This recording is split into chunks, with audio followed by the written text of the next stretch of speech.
This project is up 472% in the last 12 months. And with the improving market conditions, many projects are also now looking good. A whole bunch of projects are in profit, especially so if you bought them within the last 6 to 12 months. And one thing is happening now that hasn't happened for quite a while, actually, at least 3 or 4 years since the last time at least. That's a focus on Bitcoin again. Bitcoin and all Bitcoin-related projects are benefiting massively from recent market developments. And that is exactly the context in which we're examining today's project, the one that's up 472% in the last year. It is STX, ticker STX. I'm going to give you 5 reasons why we're ultra bullish on STX and why this is really, in all likelihood, just the very, very early beginning of their story.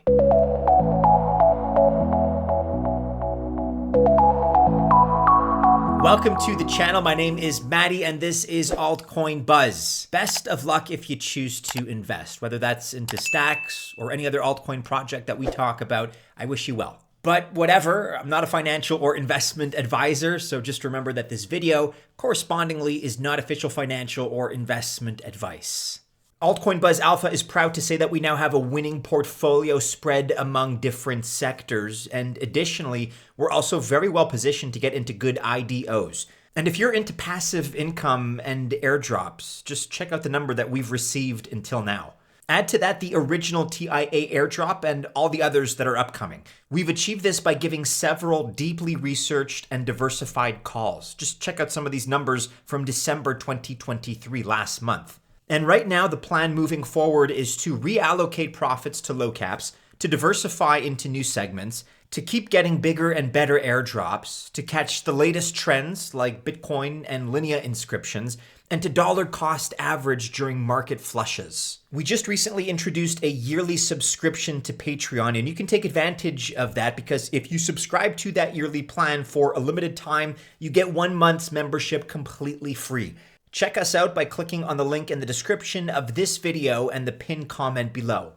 Okay, and starting off at the top of our list here, the first reason to be excited about STX, it's kind of an indirect reason, but still quite valid, is the Bitcoin ETF. And you probably knew that we couldn't talk about Bitcoin and its related ecosystem without talking about the ETF. Check out yesterday's news coverage because Matrixport was actually quite adamant that the SEC will be rejecting all BTC spot ETF applications, at least during the month of January. So far, they've been correct in that prediction. But the newest developments from mid-December allowing for cash-in and cash-out redemptions instead of in-kind should help speed up the approval process, if not in January, then beyond. What this means is that BlackRock and whoever else gets approved will not have to redeem Bitcoin for each customer. They're going to be able to settle that in USD. And there's good and bad from this decision. The good is the chances of approval have actually increased from where they were about a month ago, or at least at the beginning of December. And put simply, more Bitcoin activity means that more of it has to move through layer 2s, like STX, for transactions. So will there be a direct link between STX and these ETFs? Maybe, but probably not. However, as institutions and their customers buy Bitcoin, other retail activity, whether it's P2P trading or Bitcoin DeFi, will move STX and its STX token. It's just the natural order. More layer 1 activity is going to lead to more transactions, which will lead to more layer 2 activity. So STX will inevitably do more once those Bitcoin ETFs approvals start rolling in. For reason 2 here, we're getting more specific to STX. It is, without a doubt, the undisputed leader of Bitcoin layer 2s. There will be more activity around Bitcoin even without an ETF. El Salvador, for example, was the first but won't be the last nation to adopt Bitcoin as a form of legal tender. And institutions look like they're coming into Bitcoin as well. Some, as we've been discussing, are already here. But even if not, nations are coming in. And so is more retail, especially in emerging market countries, by the way, and the area known as the Global South. Bitcoin is really becoming huge there and is growing at an accelerated rate versus the rest of, call it, the more developed world. And as interest in Bitcoin continues to grow, there will be more transactions from more people in more different places and countries than ever before. which is good, of course, but the Bitcoin blockchain can only absorb so much of this new activity. And that's exactly where the layer 2s come in. Some, like Stacks, have their own on-ramps, even for fiat money, but all of them alleviate at least some of the pressure on the Bitcoin chain to handle all those new transactions. Stacks is already the leader among L2s, and that's not by accident, by the way. They've been way early on this trend, and now they're in a position to take the best advantage of increasing demand for Bitcoin and, of course, Bitcoin blockchain space. For reason number 3 here, and this is an important one, we're considering smart contract functionality. Now, you may have heard the words Turing complete before, and if you haven't, that's okay. But in crypto, it's used to describe Ethereum, whose system design is Turing complete. There are lots of ongoing arguments from techies about whether it's smart to have the base layer be Turing complete or not. Ethereum is, however, Bitcoin is not.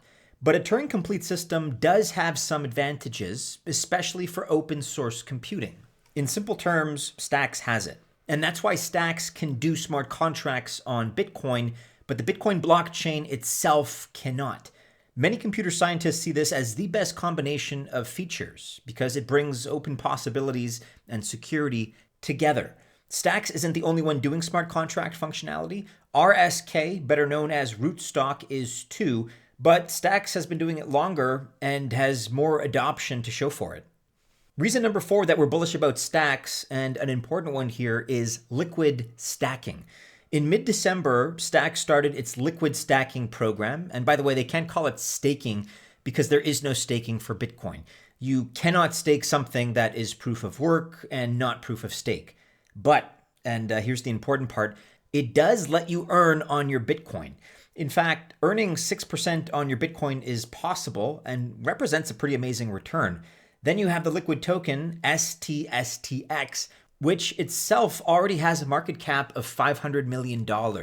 That's a lot of volume floating around looking for ROI. And so Stacks is very much a leader in Bitcoin derivative tokens with this and sBTC. We'll talk more about sBTC in just a moment, but Stacks could easily become the Lido of Bitcoin, the liquid staking layer. And the final reason that we have on this list to be bullish about Stacks is sBTC, which is a new version of wrapped Bitcoin. But it's wrapped and managed in a completely different way from WBTC. WBTC is wrapped and managed by a custodian, BitGo, but sBTC, while created by Stacks, is decentralized. So both are one-to-one versions of Bitcoin for other use, but sBTC uses a two-way peg. Rootstock and Liquid already use two-way pegs, and so does WBTC, but not decentralized due to its use custodians. Stacks POX, or proof of transfer, allows for a decentralized peg mechanism. And this is vital for developers who want to build apps without relying on custodians and their performance and behavior. This is a great two-way tweet series, by the way, that goes into more detail about how it all works if you want to secure sBTC. But one thing that you can be sure of is this. A decentralized derivative of Bitcoin will be more popular not only with Bitcoin users, but with all users. Devs can build apps and traders and other users can use sBTC with confidence. Confidence, by the way, that there will not be things like account freezes or other restrictions keeping you from using your coins exactly how you want.